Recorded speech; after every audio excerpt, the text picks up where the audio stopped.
Assalamualaikum warahmatullahi wabarakatuh. Bismillahirrahmanirrahim. Wabihi nasta'in ala umurid dunya waddin. Alhamdulillah.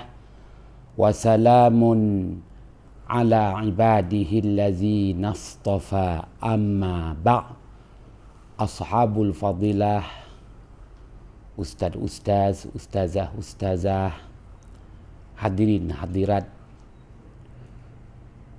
peserta munaqasyah fiqh falak peringkat kebangsaan tahun 2020 Masihi. Pertamanya kita panjatkan kesyukuran kehadrat Allah Subhanahu wa taala. Pagi menjelang tengah hari yang berbahagia ini ada ruang dan masih berpeluang untuk kita membicarakan khusus berhubung tentang pengajian, pembelajaran ilmu falak turath. Ashabul fadilah, ustaz-ustaz, peserta munaqasyah fiqh falak peringkat kebangsaan yang dirahmati Allah.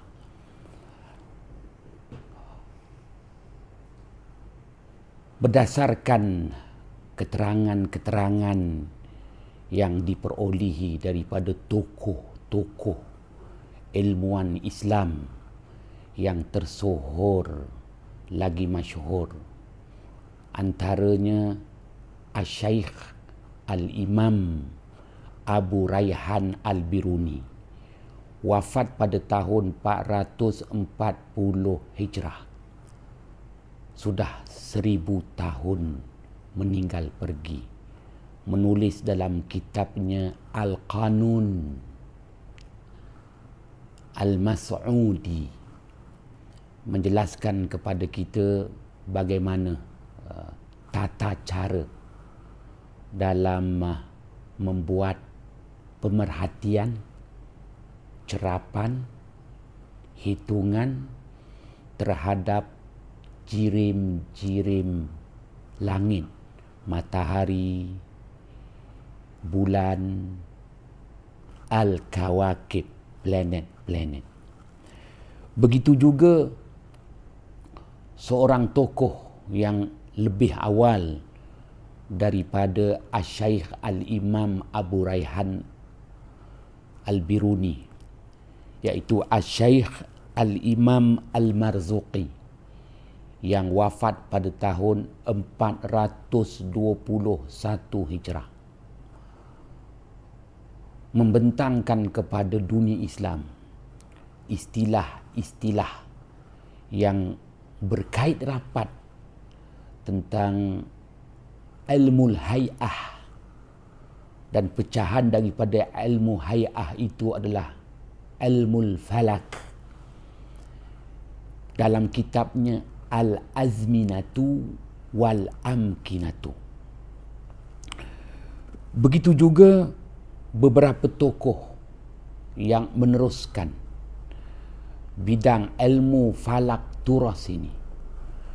Antaranya tokoh ulama tafsir Islam yang tersohor lagi masyhur, Asy-Syaikh Al-Imam Zamakhsyari, wafat pada tahun 538 Hijrah, menulis dalam kitabnya Al-Jabal Wal-Amkinah, membicarakan tentang kedudukan gunung ganang dan penilaian penempatan-penempatan yang mana jirim-jirim langit, matahari, bulan dijadikan rujukan. Begitu juga mengambil kira kedudukan buruj bintang-bintang 12 sebagai kedudukan mata angin utara, selatan, timur, barat. Begitu juga kita dapati ada beberapa tokoh yang tersohor lagi masyhur, Al-Syaikh Al-Imam Al-Qazwaini, Muhammad Zakaria Al-Qazwaini, wafat pada tahun 682 Hijrah, menulis dalam kitabnya Ajaibul Makhluqat wa Gharaibul Mawjudat, membicarakan keajaiban makhluk-makhluk Allah dan perkara-perkara yang luar biasa, menjelaskan kepada kita bagaimana hubungan jirim-jirim langit, yakni makhluk Allah di langit dengan makhluk-makhluk Allah di muka bumi. Bagaimana hubungan matahari, bulan, begitu juga buruj, gugusan bintang-bintang 12, begitu juga manzilah, bintang-bintang 28 hentian bulan, manazilul qamar. Ianya menjadi rujukan waktu dan rujukan kepada al-hal, hal ehwal,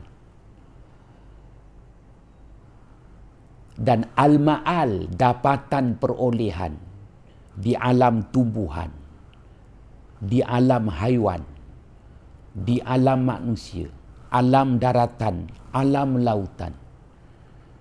Begitu hebat penjelasan yang diberikan dan penemuan-penemuan yang didedahkan dalam kitabnya Ajaibul Makhluqat wa Gharaibul Mawjudat.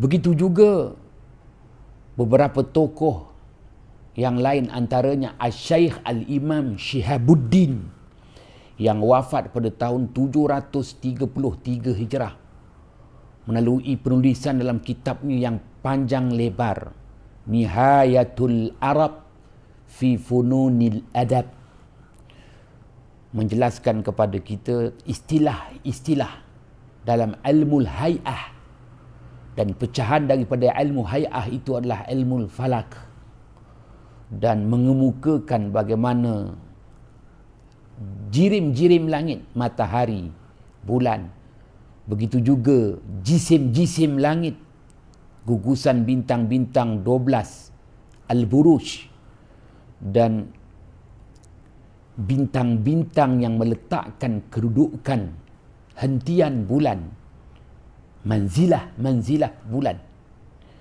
Semuanya dijelaskan dengan baik dan dihubung kaitkan tentang al-munakh, cuaca, dan dihubungkan pula dengan al-mausim, musim yang dialami di muka bumi ini.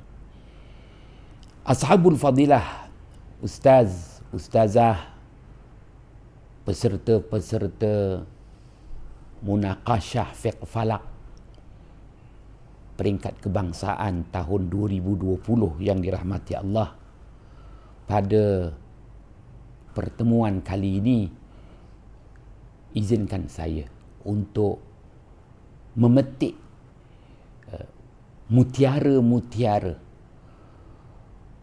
yang telah ditinggalkan oleh seorang tokoh, Al-Syaikh Al-Imam Syihabuddin, dalam kitabnya Nihayatul Arab fi Fununil Adab. Kita ambil satu bab khas berhubung tentang Dalilul Qamar. Ashabul fadilah, ustaz-ustaz, peserta munaqasyah fiqh falak yang dirahmati Allah, boleh merujuk kertas kerja yang telah saya berikan kepada urus dia munaqasyah fiqh falak kebangsaan. Di situ saya cuba kemukakan antara mutiara kata panduan pedoman Al-Syaikh Al-Imam Syihabuddin, wafat pada tahun 733 Hijrah. Saya kemukakan di situ berhubung tentang dalilul qamar. Dalilul qamar. Bagaimana bulan itu menjadi pedoman kepada umat manusia di muka bumi. Maka dikemukakan kepada kita dalilul qamar itu, dalil bulan itu terdiri daripada dua perkara penting. Yang pertama, marahilul qamar. Marahilul qamar. Dan yang kedua, manazilul qamar. Dalam kalimah mufradnya, marhalatul qamar. Marhalah. Apa makna marhalah? Kedudukan yang direntasi oleh bulan di langit sana. Kedudukan yang direntasi oleh bulan di langit sana disebut dengan istilah marahilul qamar. Maka di situ nanti akan mewujudkan apa yang disebut falakul qamar, garis edaran bagi bulan. Dan Asy-Syaikh Al-Imam Syihabuddin jelaskan lagi kepada kita perkara yang kedua, iaitu manazilul qamar, dengan kalimah mufrad manzilatul qamar, jamak taksir manazil, mufrad manzil. Manazilul qamar, manzilatul qamar, hentian-hentian yang dilalui oleh bulan mengikut kedudukan bintang-bintang 12.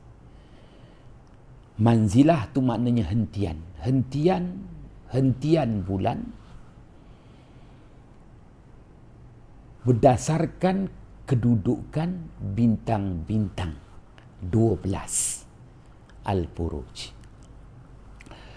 Maka Asy-Syaikh Al-Imam Syihabuddin menjelaskan kepada kita marahilul qamar.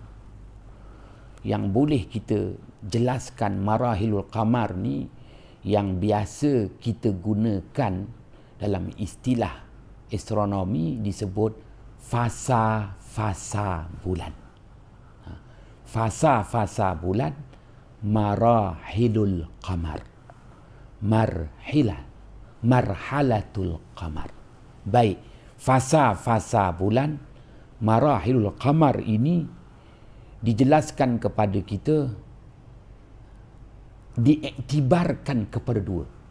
Al-hal, hal ehwal, fasa-fasa bulan itu.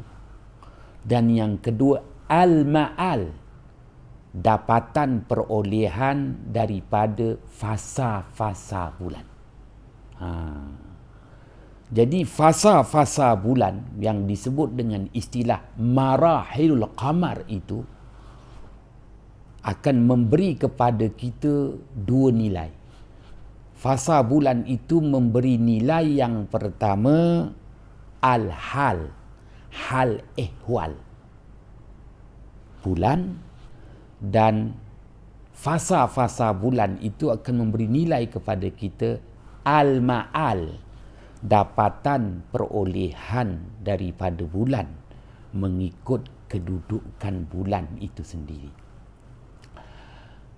Ashabul Fadilah, ustaz-ustaz peserta munakasyah fiqh falak kebangsaan yang dirahmati Allah, dibentangkan kepada kita oleh Asy-Syaikh Al-Imam Syihabuddin berhubung tentang fasa-fasa bulan yang memberi nilai kepada hal ehwal bulan. Maka hal ehwal bulan itu dijelaskan kepada kita ada 5 hal ehwal bulan tu. 5 kelakuan bulan. Bermula dengan hilaliyah. Hal ehwal bulan itu bermula dengan hilaliyah. Kalau diterjemahkan dalam bahasa Melayu, dinisbahkan, dibangsakan dengan anak bulan. Ya, dalam tempoh masa 2 malam. Malam pertama, malam kedua, maka fasa bulan itu, hal ehwalnya disebut dengan hilaliyah. Dinisbahkan kepada anak bulan.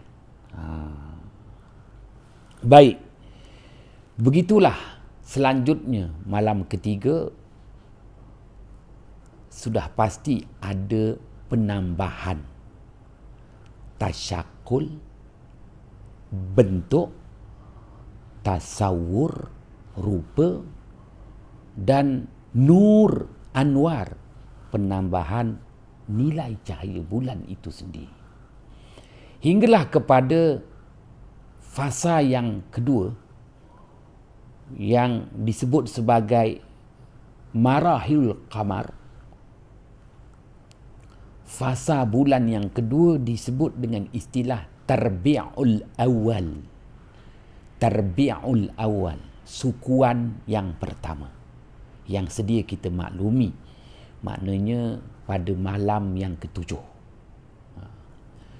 Baiklah, hinggalah kepada malam yang ke-14, yang mana marahil qamar,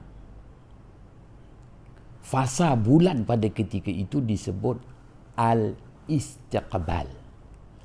Bulan menghadap matahari. Maka bulan pada kedudukannya itu betul-betul menghadap matahari. Rahmatnya, bulan mendapat sepenuhnya cahaya matahari. Baik, yang nak dibahaskan di sini fasanya bermula dengan hilaliyah yang pertama, yang kedua tarbi'ul awal, yang ketiga al-istiqbal, dan yang keempat tarbi'ul thani. Tarbi'ul thani, malam yang ke-21, sukuan kedua, yang lazimnya saya yakin ashabul fadilah, ustaz memahami fasa bulan ini. Cuma kita nak melihat bagaimana perincian dan begitu halusnya pemerhatian yang dibuat oleh Asy-Syaikh Al-Imam Syihabuddin yang wafat pada tahun 733 Hijrah. Semuanya itu dituliskan dalam kitabnya Nihayatul Arab fi Fununil Adab. Dan hal ehwal yang kelima disebut al-muhaqiyah. Al-muhaqiyah. Jadi daripada malam yang ke-28, malam yang ke-29, mungkin malam yang ke-30, dan ada kalanya diambil daripada malam yang ke-27, malam yang ke-28 dan malam yang ke-29. Maka hal ehwal bulan berdasarkan fasa bulan marahil qamar itu disebut al-muhaqiyah. Baiklah, dua perkara yang dibahaskan berhubung tentang fasa bulan. Yang pertama, dibahaskan kepada kita fasa bulan itu berdasarkan hal ehwalnya. Hal ehwalnya. 5 hal ehwalnya. Kali ini dibahaskan pula fasa bulan marahil qamar itu berdasarkan nilai al-ma'al, dapatan dan perolehannya. Dapatan dan perolehannya ni ada 10, membabitkan 10 istilah, 10 penjenamaan yang diberikan. Maka ianya akan memberi kepada kita nilai nur, nilai cahaya bulan. Ya, Kalau kita sebut tadi fasa bulan yang merujuk kepada nilai al-hal, iaitu hal ehwal bulan, ianya akan memberi kepada kita dua irsyad, dua pedoman. Yang pertama tasyakul, bentuk. Yang kedua tasawur, rupa. Tasyakul dan tasawur, bentuk dan rupa. Sebut sahaja fasa hilaliyah. Fasa hilaliyah memberi maklumat tentang hal ehwal anak bulan itu, bagaimana bentuk dan bagaimana rupanya. Sebut sahaja tarbi'ul awal, sukuan pertama, ianya akan memberi maklumat kepada kita rupa dan bentuknya, tasyakul, tasawur. Bagaimana ketika fasa sukuan pertama, tarbi'ul awal, bagaimana rupa dan bentuknya. Tak lagi, begitulah. Sebagaimana kuih, begitulah acuannya. Ashabul Fadilah, Ustaz, peserta-peserta munaqasyah fiqh falak peringkat kebangsaan yang dirahmati Allah. Begitulah apabila berada pada marahilul qamar, fasa al-istiqbal, kedudukan bulan tu.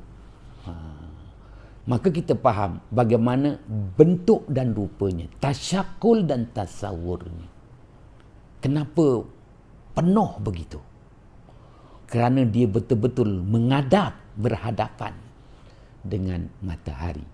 Maka manfaatnya bulan mendapat sepenuhnya cahaya matahari. Tarbi'ul thani, sukuan kedua. Sukuan kedua tarbi'ul thani, maka fasa bulan pada tarbi'ul thani, marahilul qamar itu bagaimana hal ehwalnya, bentuknya, tasyakul, rupanya, tasawur. Hinggalah kepada marahilul qamar yang kelima, fasa yang kelima disebut al-muhaqiyah. Al-muhaqiyah maknanya kedudukan bulan pada saat-saat, detik-detik mengakhiri fasa bulan itu sendiri, al-muhaqiyah. Baik, telah dijelaskan perkara itu. Kali ini kita lihat bagaimana Asy-Syaikh Al-Imam Syihabuddin wafat pada tahun 733 Hijrah. Ya, menghuraikan lagi keterangan-keterangan yang diberikan oleh Asy-Syaikh Al-Imam Abu Raihan Al-Biruni, wafat pada tahun 440 Hijrah, yang menulis dalam kitabnya Al-Qanun Al-Mas'udi. Begitu juga bagaimana Asy-Syaikh Al-Imam Syihabuddin menjelaskan keterangan-keterangan yang diberikan oleh Asy-Syaikh Al-Imam Al-Marzuqi, wafat pada tahun 421 Hijrah.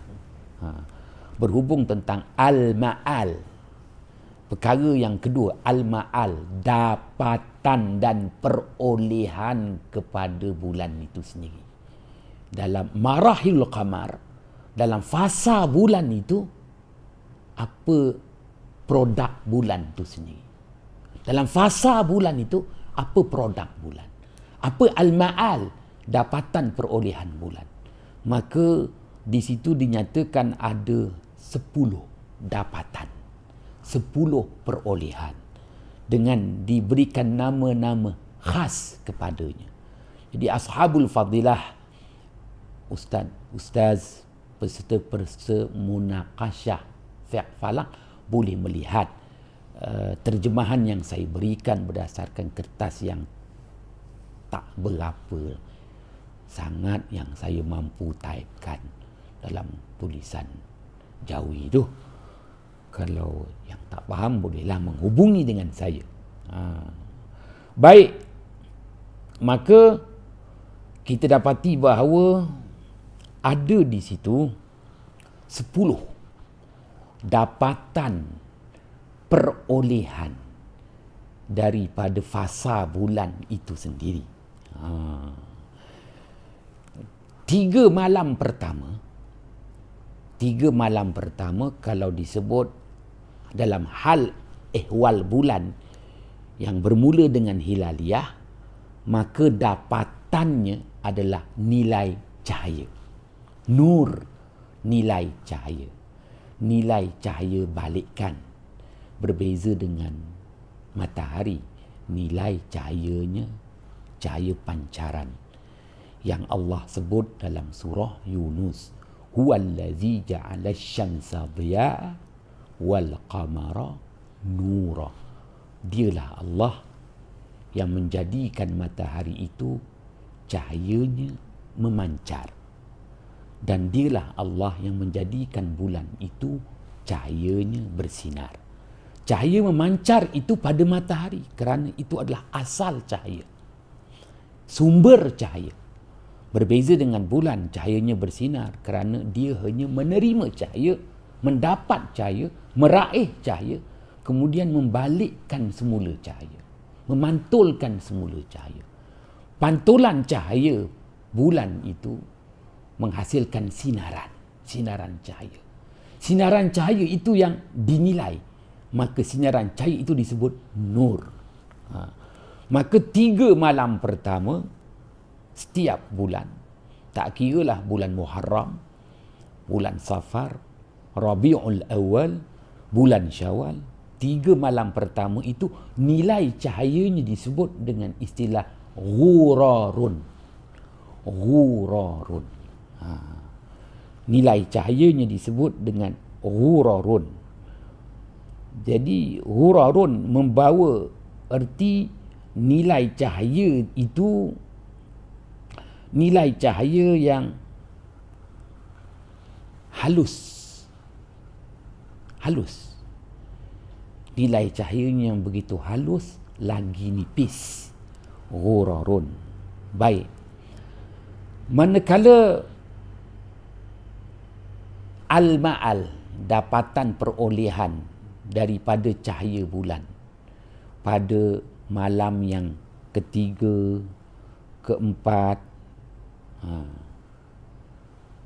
kelima, keenam, maka nilai cahaya itu disebut syuhubun. Syuhubun. Boleh melihat dalam kertas kerja yang saya sediakan. Syuhubun. Syuhubun membawa erti putih, pudar sejuk. Putih, pudar. Tapi tarikannya adalah sejuk. Putih, pudar, sejuk. Manakala malam yang ketujuh, nilai cahaya bulan al-ma'al, maknanya pada tarbi'ul awal, sukuan pertama, kedudukan bulan pada sukuan pertama, itu hal ehwalnya. Al-ma'al, dapatan perolehannya nur, nilai nur itu, nilai cahayanya disebut zahrun, cahaya yang mula bersinar. Barulah kita kata malam ketujuh tu kita nampak cahaya tu dia membalik pada penglihatan mata kita. Maka memberi isyarat kepada kita memang sukar nak tengok bulan ni pada malam pertama. Kerana pada fasa bulan hilaliyah, marahilul qamar hilaliyah tu malam pertama tu memang sukar. Halus, lagi nipis. Sifatnya halus, lagi nipis. Yang mudah tengok malam ketujuh. Tarbi'ul awal, malam ketujuh, sukuan pertama. Kenapa? Malam yang ketujuh dah nilai cahayanya disebut zahrun, cahaya yang bersinar. Bagaimana bentuk sinaran cahayanya itu? Seperti warna bunga. Warna bunga-bungaan. Terserlahnya warna bunga-bungaan, macam itulah. Terserlahnya nilai cahaya bulan pada fasa sukuan pertama, tarbi'ul awal, yakni pada malam yang ke-7. Begitu terperinci dan halusnya pembentangan, penulisan yang dibuat oleh tokoh ulama Islam kita yang kita kagumi. Asy-Syaikh Al-Imam Syihabuddin, wafat pada tahun 733 Hijrah. Ashabul Fadilah, ustaz-ustaz peserta kursus munaqasyah fiqh falak,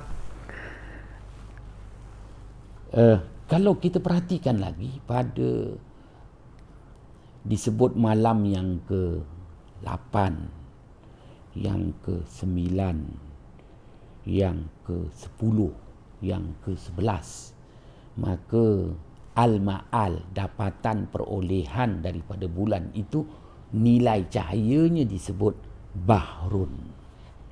Bahrun, cahaya kilauan, cahaya silauan.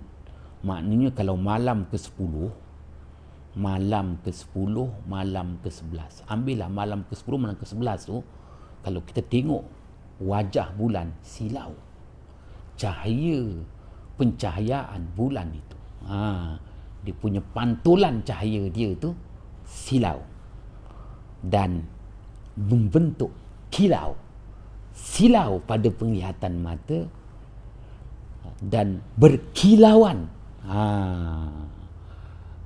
persekitarannya. Itu sumbangan si bulan kepada alam daratan, alam lautan, alam tumbuhan, ya, alam haiwan dan alam manusia itu sendiri. Tapi manusia peduli apa?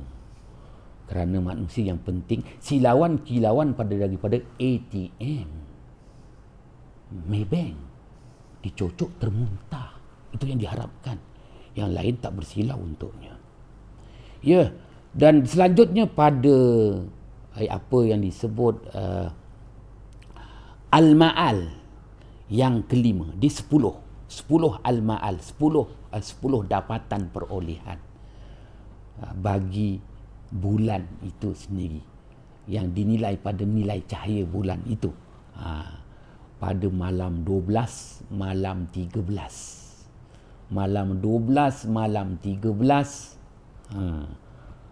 malam 14, kita kata orang Melayu sebut gitulah, 12, 13, 14, 11 malam 12, 12 malam 11 malam 12, 12 malam 13, 13 malam 14 tu.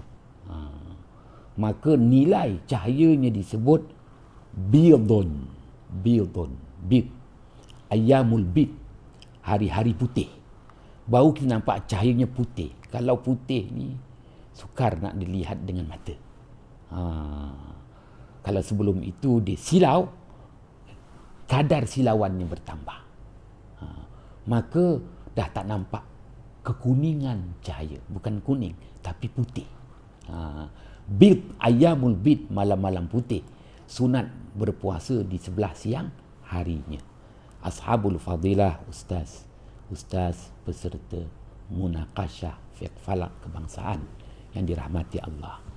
Hinggalah ke puncaknya 14 malam 15. Orang Melayu sebut begitulah kan.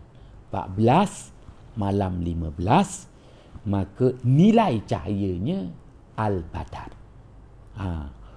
Kalau kedudukan bulan itu berdasarkan fasa bulan, marahil qamar, disebut al-istiqbal. Nilai cahayanya al-badar. Jadi al-istiqbal itu hal ihwal bulan. Manakala al-badar itu al-ma'al bagi bulan. Hal ihwal bulan itu adalah al-istiqbal. Kedudukannya bulan menghadap betul-betul matahari. Dapatan perolehan bulan itu adalah cahaya. Cahayanya disebut al-badar, yang orang Melayu sebut dengan istilah purnama. Penuh purnama. Al-badar, al-istiqbal wal badar. Ashabul Fadilah, ustaz-ustaz peserta munaqasyah fiqh falak peringkat kebangsaan yang dirahmati Allah. Al-ma'al yang ke-6, Masih lagi dalam skop fasa bulan ni, marahilul qamar. Boleh lihat kertas kerja yang saya sediakan, tak seberapa adanya lah. Sebagai seorang imam rawatib aja di masjid, itu kemampuan saya lah. Jadi yang keenam, al-ma'al, bagi bulan yang keenam itu disebut dengan istilah dura'un. Dura'un membawa erti gelap di awal malam, cerah di akhir malam. Gelap awal malam, cerah akhir malam. Manakala al-ma'al yang ketujuh, ya, al-ma'al yang ketujuh maknanya al-ma'al tu dapatan perolehan daripada cahaya bulan. Disebut dengan istilah hanadisun. Malam gelap gulita. Malam gelap gulita. Pada malam gelap gulita itu barulah bulan tu terbit. Dah tengah malam baru dia terbit. Melepasi tengah malam baru dia terbit. Barulah nampak cahayanya. Secara mendadak cahayanya. Baik, pada kedudukan fasa bulan Tarbi'us Tsani, maka nilai cahaya bulan itu disebut dengan zulamun. Zulamun maknanya menjalani susutan cahaya. Cahaya tu semakin susut. Jadi cahaya semakin susut, maka berlakulah kelam. Jadi zulam itu membawa erti kelam. Kelam tu bukan makna bulan tu tak nampak. Bulan tu nampak. Tetapi kesan daripada susutan cahaya bulan, maka diistilahkan zulamun. Ya.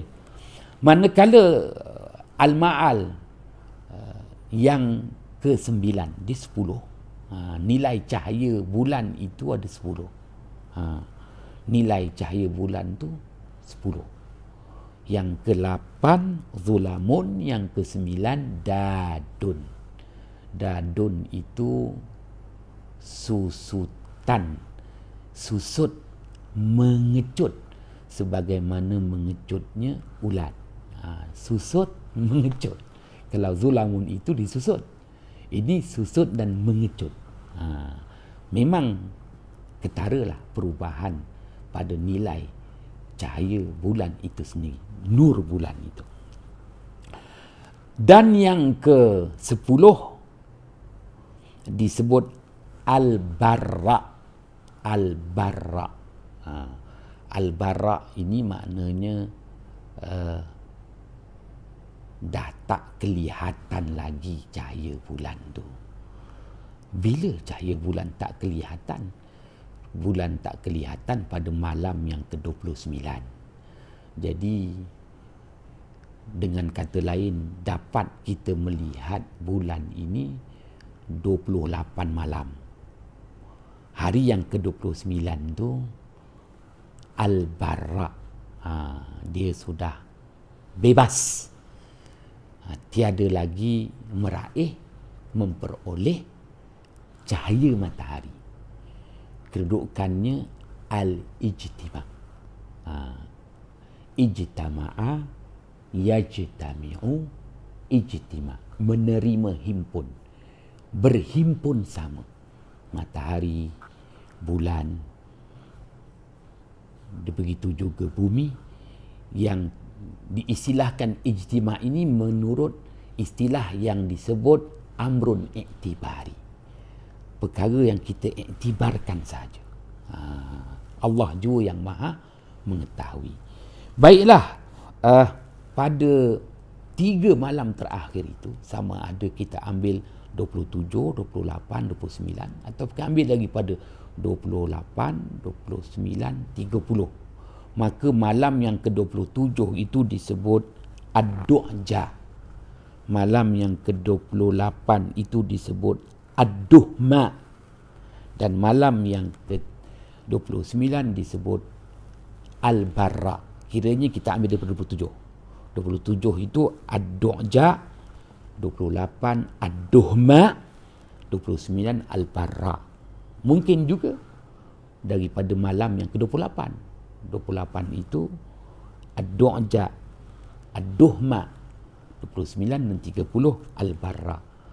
Kerana itulah maknanya fasa bulan itu merangkumi tempoh masa 29 hari ataupun 30 hari.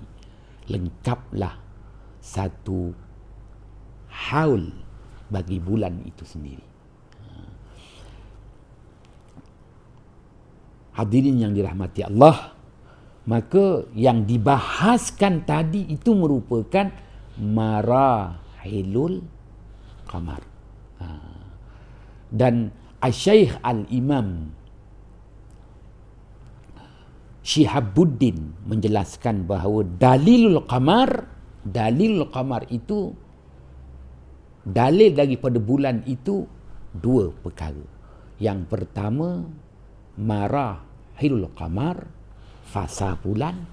Yang kedua manazilul qamar, manzilah, hentian bulan. Ya, kalau sebut maknanya marahilul qamar, ianya berdasarkan firman Allah Subhanahu wa taala ayat 189 surah Al-Baqarah, ba'da a'udzu billahi minasyaitonir rajim, yas'alunaka 'anil ahillah qul hiya mawaqitu linnas wal hajj ila akhiril ayah, sadaqallahul azim. Artinya mereka itu bertanya dengan dikau wahai Muhammad berhubung anak-anak bulan yang muncul pada setiap awal bulan. Katakanlah olehmu wahai Muhammad, anak-anak bulan yang muncul pada setiap awal bulan itu merupakan ketetapan waktu untuk manusia dan juga ketetapan bagi pelaksanaan ibadah haji. Yas'alunaka 'anil ahillah qul hiya mawaqitu linnas wal hajj. Baiklah, setelah kita sempurna membahaskan tentang marahilul qamar, kita akan bahaskan nanti pula tentang apa yang disebut manazilul qamar.